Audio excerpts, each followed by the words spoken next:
The Young and the Restless Spoilers. Welcome back to our channel, folks. It is a gorgeous Tuesday outside, but the drama in Genoa City is anything but sunny right now. We need to talk about the latest bombshells dropping on our screens because things are getting incredibly intense, and my mind is completely trapped in this wild storyline.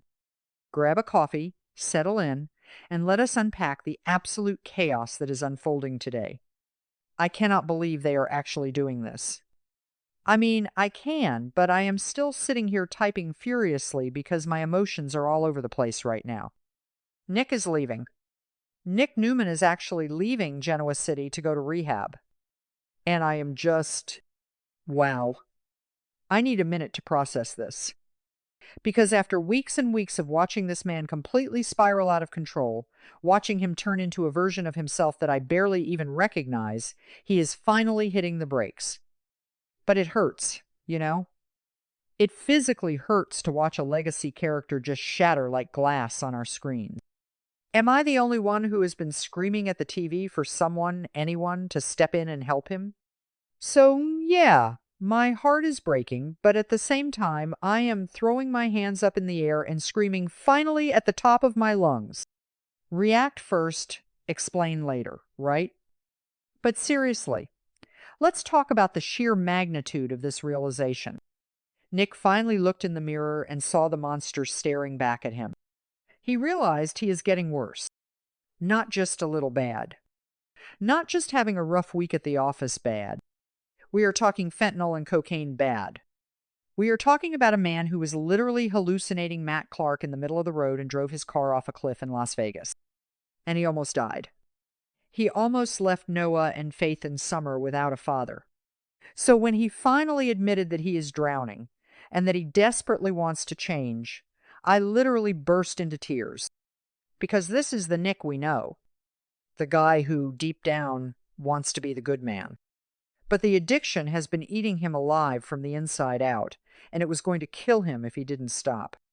And let's be real for a second about the absolute pressure cooker that is Genoa City. Because how on earth is anyone supposed to get sober in that town? You literally cannot walk into Society or Crimson Lights without bumping into your worst enemy or your toxic family members. Nick realized that the environment is completely toxic. The pressure of being the Newman golden boy, the pressure of dealing with Victor's constant suffocating manipulation, the pressure of Matt Clark breathing down his neck and taunting him at every turn. It is just too much for one human being to bear. Life in Genoa City is a literal nightmare right now. So his decision to pack up and physically leave the city to go to rehab? It is the smartest thing he has done in months. I mean, wouldn't you leave? I would have packed my bags the second Victor moved my torturer onto the family ranch. Wait, I'm getting ahead of myself. Let's backtrack to the Matt Clark situation because that is the absolute catalyst for all of this. I know some people are loving this dark, edgy, violent Nick, but personally, I was terrified. Remember when they were in the shadow room and Nick was literally making death threats? He looked Sharon dead in the eye and told her he was going to make sure Matt disappeared permanently. The man was going to commit murder. And the scariest part is that he was probably going to do it while high out of his mind. The temptation to kill Matt is exactly what drove him back to the pills. So, leaving Genoa City isn't just about getting away from the drugs, it is about getting away from the trigger. Matt Clark is a walking, talking trigger. And as long as he is breathing Genoa City air, Nick is in grave danger. But let's talk about Sharon. Oh my God, Sharon. My heart is bleeding for her right now. She is so sad, you guys. You can see the absolute devastation in her eyes, but she is supporting him 100%. Because that is what Sharon does. I've been watching since 2015, and this is exactly why the Schick dynamic is so legendary. They have been to hell and back together. Remember when they went through all that trauma with the cult, or when they lost Cassie? Yeah, they know how to survive the darkest storm. But this? Watching the love of her life, the father of her children, turn into a violent, unpredictable addict, it has been terrifying for her. She literally told him he was scaring her. And yet, she stands by him. And when he tells her he is leaving for rehab, she doesn't beg him to stay. She doesn't make it about her own feelings or her own fear of being alone. She supports him because she knows it is a matter of life or death. I mean, she was the one who had to watch him almost die in that abandoned gas station in Vegas. She had to drive a car off a cliff just to survive Matt's sick trap while Nick was completely incapacitated. She knows the stakes better than anyone. So her standing by him, holding her own tears back so he can go get the help he desperately needs. It is just beautiful writing. I'm sorry, but nobody understands Nick Newman quite like Sharon Newman. Nobody. She even opened up to him about her own daily battles with bipolar disorder just to make him feel less alone in his struggle. That is true love, people. Now, let's pivot to the rest of the Newman family, because they are an absolute mess right now, and they are going to fall apart without him. The Newman family absolutely needs Nick sober. They need him back. Victor is sitting in his leather chair, pulling strings, trying to control the world, but his empire is crumbling from the inside.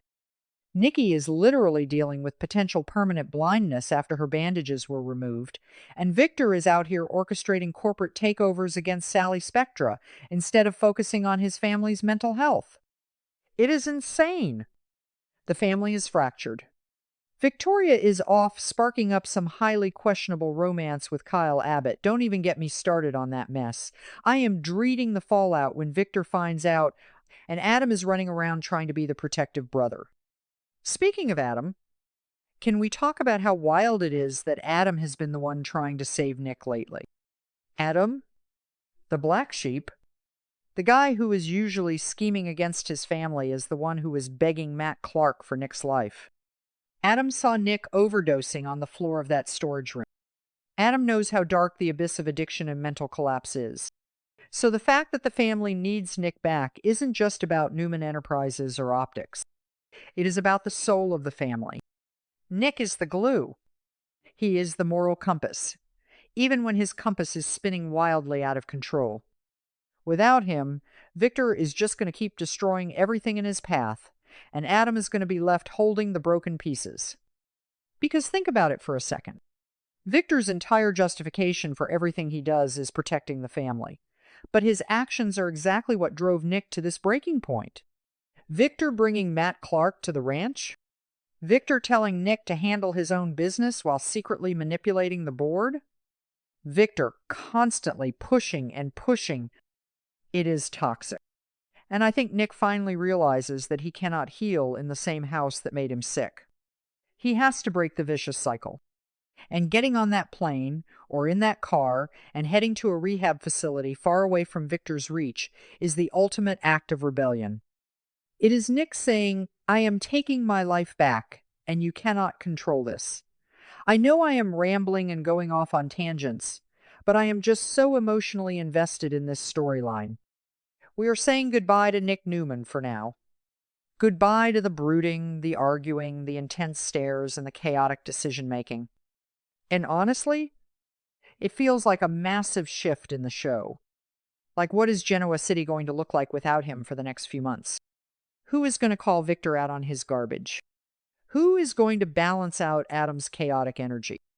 Noah is going to be an absolute wreck. The kid just opened the shadow room and now his dad is shipping off to rehab.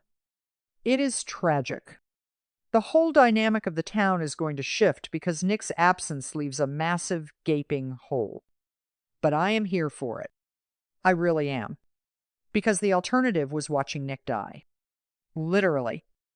The writers were pushing him so close to the edge that I genuinely thought they might kill him off in that car crash.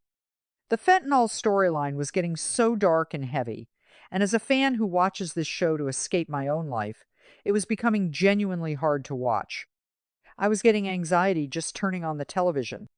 So this pivot, this realization that he needs to change and actually taking the steps to do it, it is a breath of fresh air. It is the redemption arc that we all desperately needed for him. And let's not forget the ripple effects this is going to have while he is away. With Nick gone, Matt Clark is going to be roaming free, thinking he won. That makes me so mad. Matt is going to strut around town, playing the amnesia card, acting like he is a changed man, while the man he tortured has to go fight for his sanity in a sterile facility. I am dreading the smug look on Matt's face. I am dreading Victor thinking he can control Matt and use him as a pawn. But you know what? I predict that when Nick comes back, he is going to be stronger than ever. He is going to come back with a clear head, and he is going to take Matt down the right way. Not with a gun in the shadow room, but with strategy and a clear conscience. Am I the only one who thinks this rehab stint is going to change his relationships too? Like when he gets back, will he and Sharon finally reunite for real? I mean, she is his absolute rock right now. I kind of want them to. I know some people are tired of the chic merry-go-round, but after everything they have survived, they belong together. And maybe, just maybe, being away from the toxic Newman bubble will make Nick realize that he needs to build a life completely separate from Victor's empire. Maybe he will finally step away from Newman Enterprises for good and just live a peaceful life. A girl can dream, right? Okay, back to the point. The goodbye scenes. I am already preparing my tissues because I know I am going to be a sobbing mess. Because you just know they are going to give us those tear-jerking emotional montages. Nick hugging Noah and telling him to be a good man. Nick holding Sharon's hands and thanking her for never giving up on him. Nick maybe even having a tense, unspoken moment with Victor where Victor tries to act tough, but you can see the absolute fear and regret in his eyes. It is going to be brutal to watch. But it is so necessary. Because sometimes you have to lose everything to realize what you actually have. And Nick was about to lose his life, his family, and his very soul to those pills. So yeah, I am typing this up late at night. My eyes are blurry, my heart is racing, but I just had to get this out of my system. Nick Newman is going to rehab. It is the end of an era, but the beginning of a beautiful new chapter. I am going to miss his face on my screen every single day, but I would rather miss him while he is getting healthy than watch him destroy himself right in front of us. We need him sober. Genoa City needs him sober. His children need him sober. So, goodbye, Nick Newman. Take your time, do the hard work, fight those demons, and come back to us when you are ready to be the king we know you are. We will be waiting right here.